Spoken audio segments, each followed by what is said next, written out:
When Moscow slammed the brakes on Chinese trucks, the shock wasn't just felt in Beijing. It rippled across Russia's transport industry. For months, drivers had been grumbling about failing brakes, ear-splitting engines, and seatbelts that felt like toys.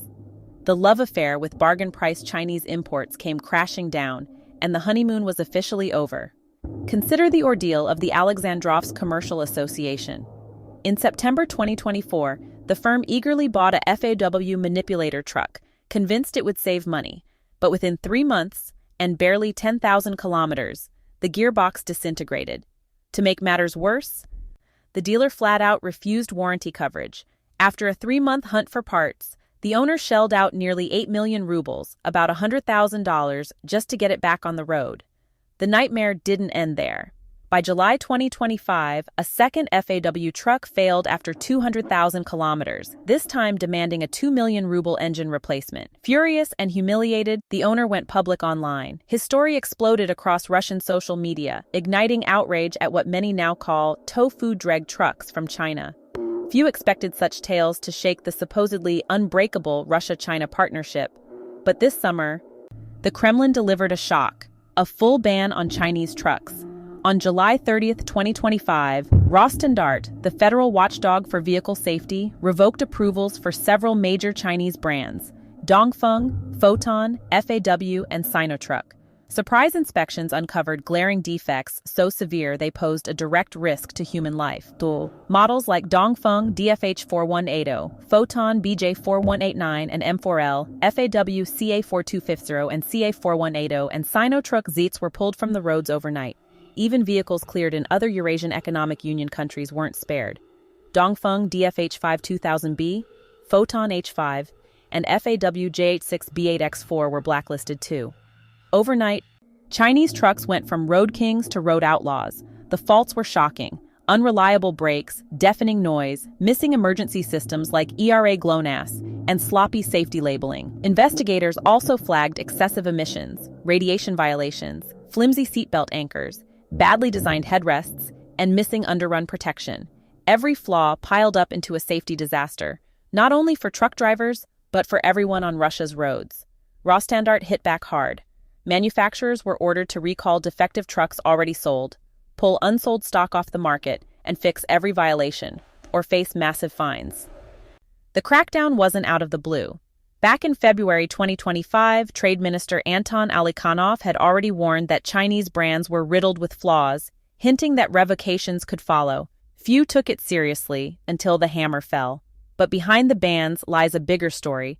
Russian companies are drowning in repair bills, while Chinese automakers are cashing in. Business Insider revealed that Chinese firms sold over 1 million vehicles in Russia in 2024, a 7-fold leap from the year before.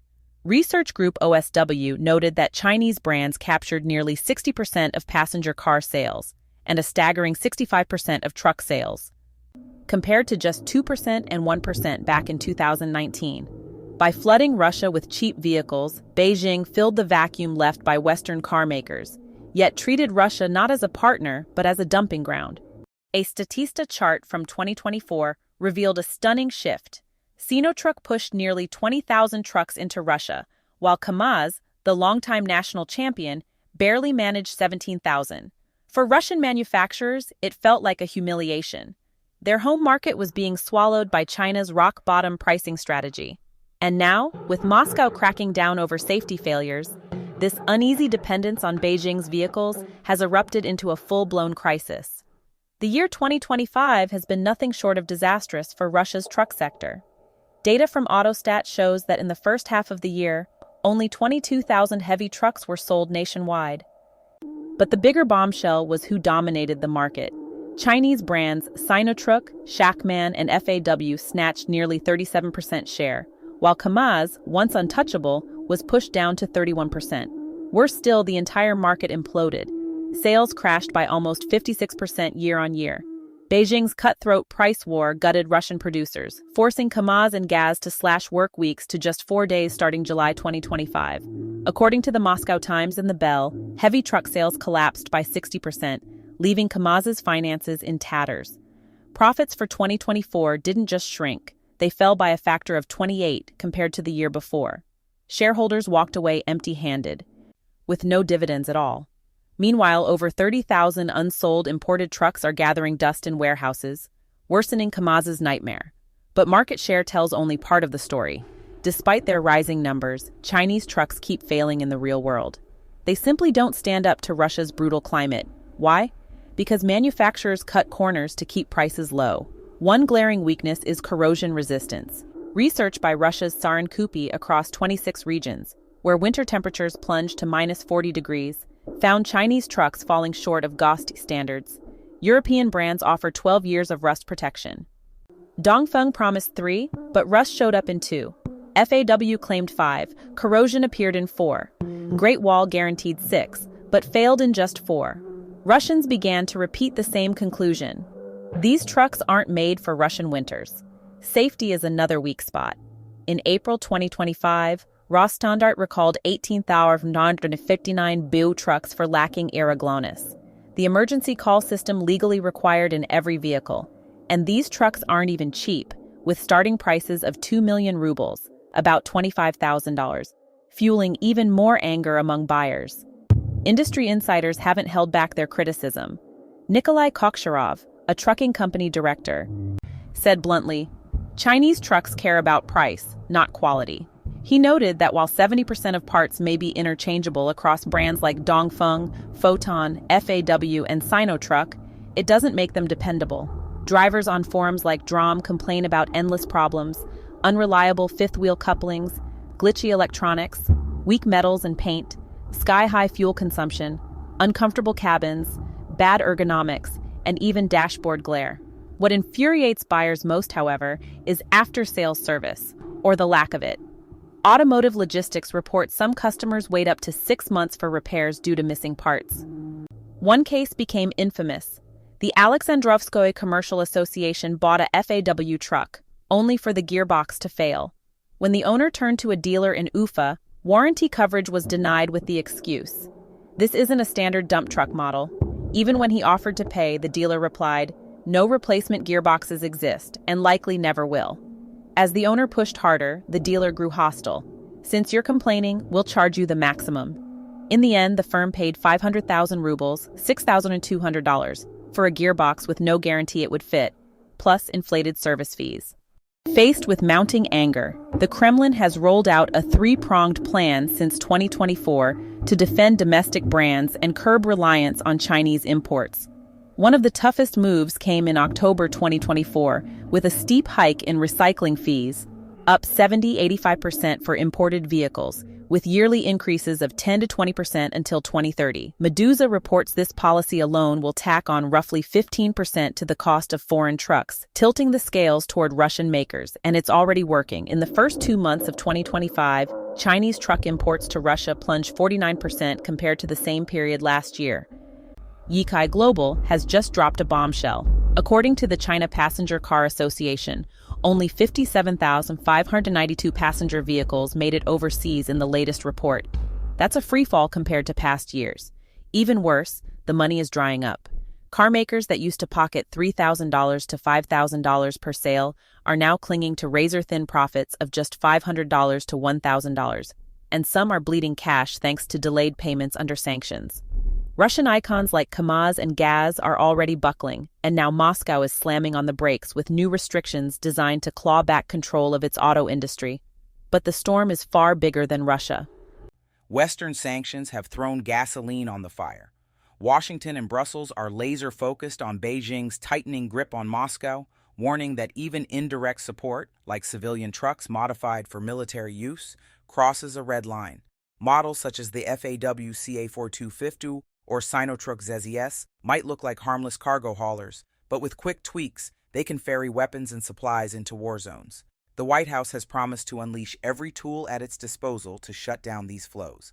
That leaves Chinese automakers walking a perilous tightrope. The Russian market is massive, bigger than China's next 4 export destinations combined. But the price of staying too close could be catastrophic secondary sanctions worldwide. For Russia, this tug-of-war reveals a deeper wound.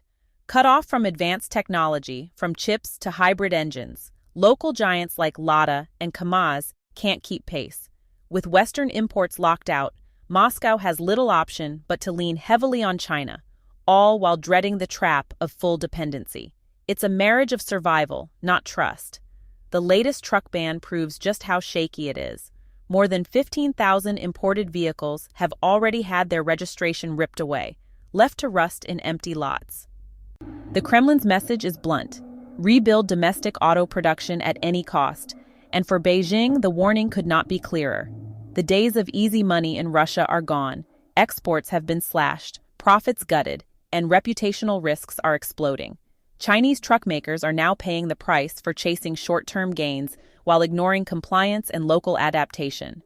The golden run of unchecked expansion has hit a wall. Ahead lies a battlefield of sanctions, regulations, and political landmines, where a single misstep could wipe everything out. I'm a fresh graduate from the class of 2025. Today is my 10th day in Shenzhen, and I still can't find a job. Not a single one. Apart from telesales, endless sales jobs, customer service positions, or acting as a host at so-called cultural and media companies, there's nothing left. Whenever I show up for an interview and tell them I'm a fresh graduate, the response is always the same. You need work experience. How am I supposed to get experience if nobody will hire me? I'm leaving Shenzhen. Goodbye, Shenzhen, and goodbye to my youth. 6 years ago, I came to this city with dreams burning in my chest, just like countless outsiders who believed Shenzhen was a land of opportunity. But in my very first year, I felt the real essence of this city: loneliness. Day after day, I drowned in endless commutes, endless pig's trotter rice, and endless exhaustion. Social life, non-existent.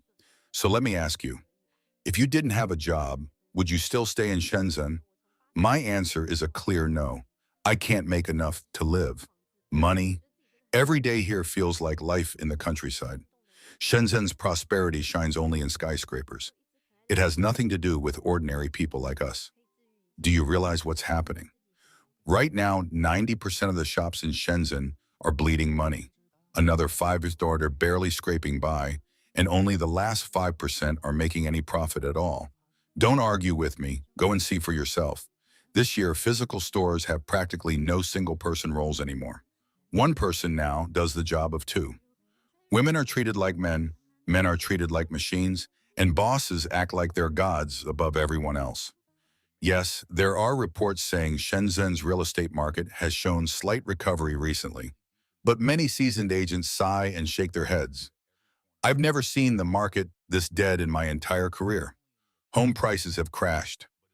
Properties that once sold for sky-high amounts are now chopped in half, or worse, fallen to rock bottom, leaving big developers staring at ruins of their former empires.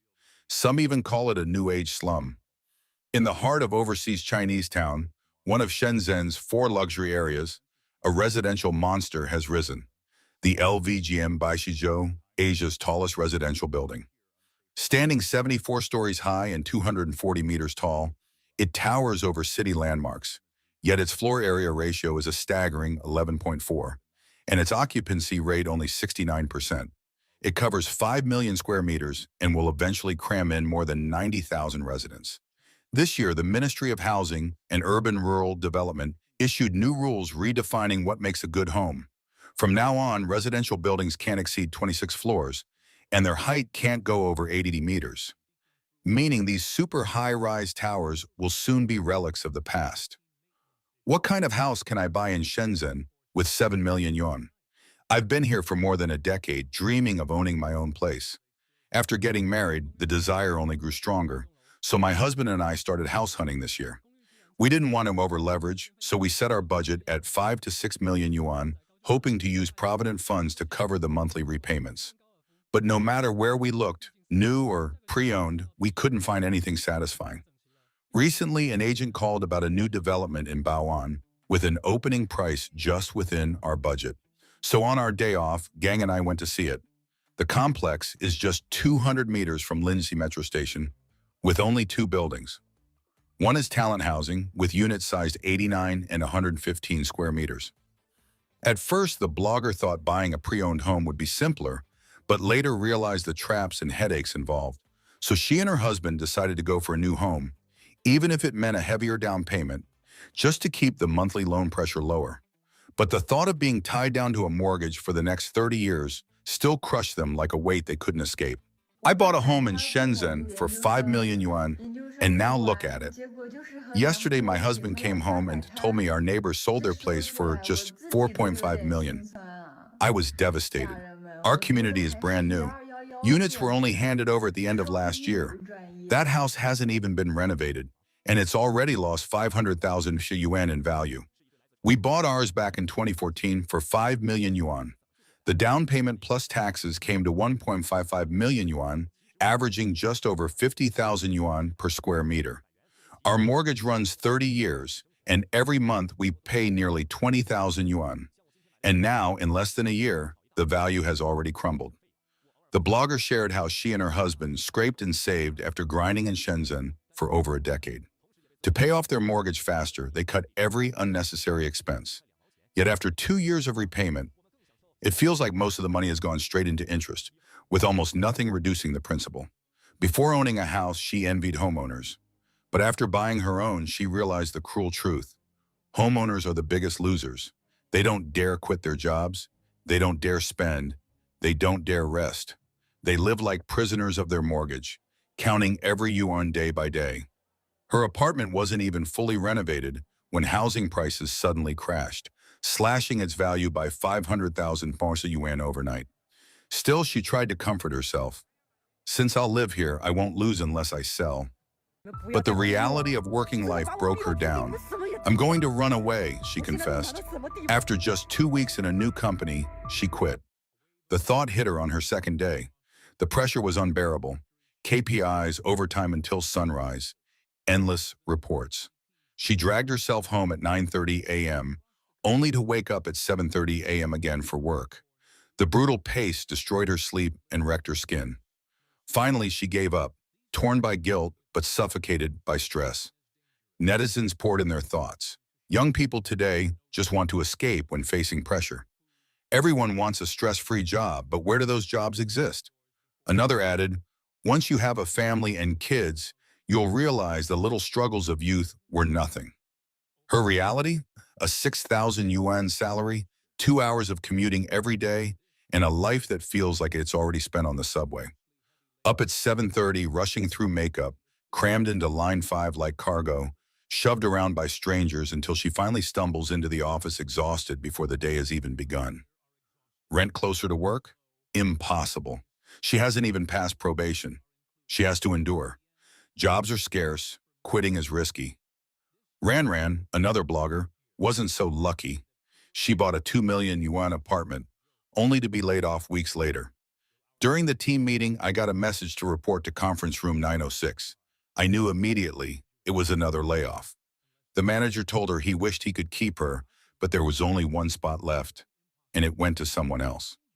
Ran walked back to her desk, numb, pretending to work until noon, when she finally collapsed into tears.